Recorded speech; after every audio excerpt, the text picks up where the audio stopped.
Good evening, everyone.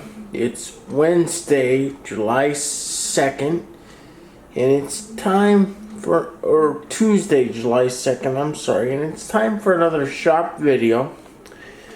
And today we have another Apple rant. This was a new customer that came into the shop with a MacBook Pro that I already knew was damaged. Coffee was spilled into it. This effectively ruined the machine. The MacBook Pro in question is now in the transfer station pile, as it is now a dead carcass. But the reason I'm doing this video is to point out yet another serious problem that Apple laptops and Apples in general have that I just discovered tonight. The customer also requested that I transfer her data from the MacBook laptop, and when I went to open the laptop, I found a couple problems. Now, I should note that this was an early 2011 MacBook. The first problem I found is that the laptop had what are known as pentalobe screws, and these, I unfortunately don't have any pictures or video, but these screws kind of look like tiny pentagons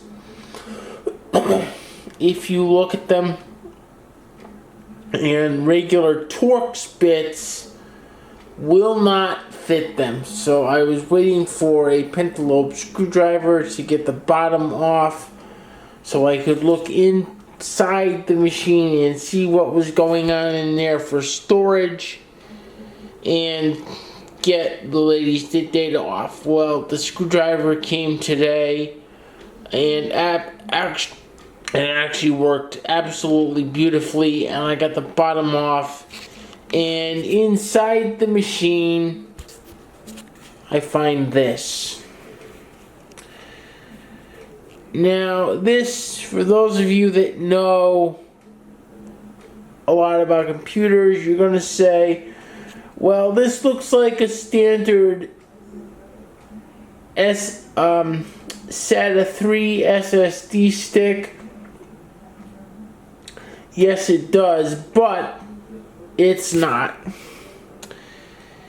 And the reason it's not is because astute people looking at the connector on the end of this stick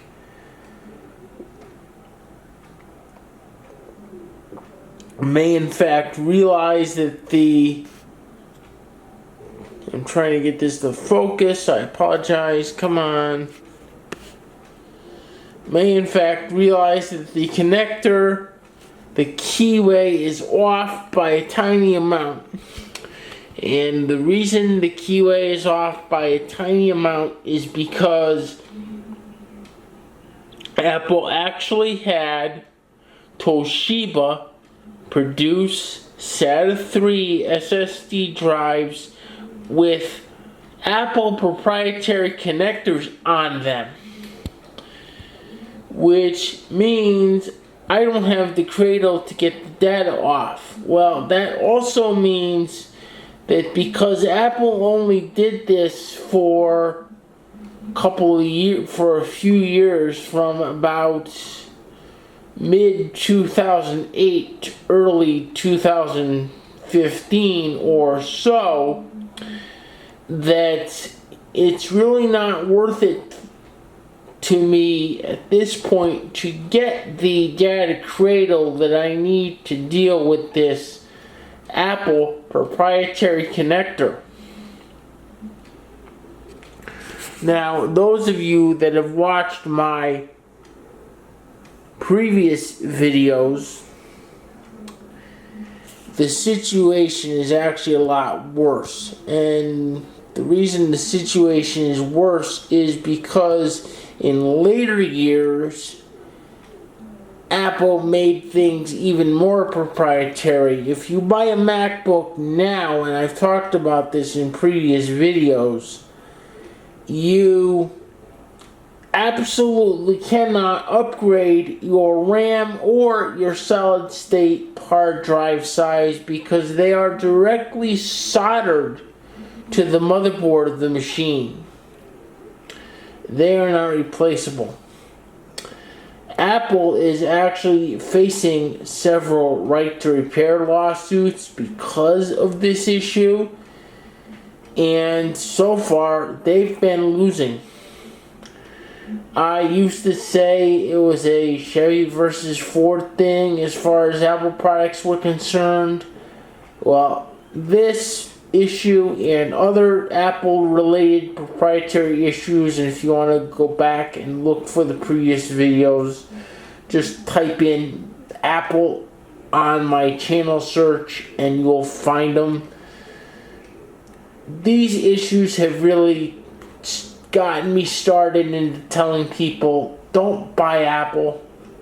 They're not any better than Windows machines. Don't fall for the hype and don't fall into the trap. As always, feel free to rate, comment, like, subscribe. Thumbs up. The likes are really nice. They really help a lot. Also, positive or negative feedback is a help. I will see everyone next time. See y'all soon. Bye-bye.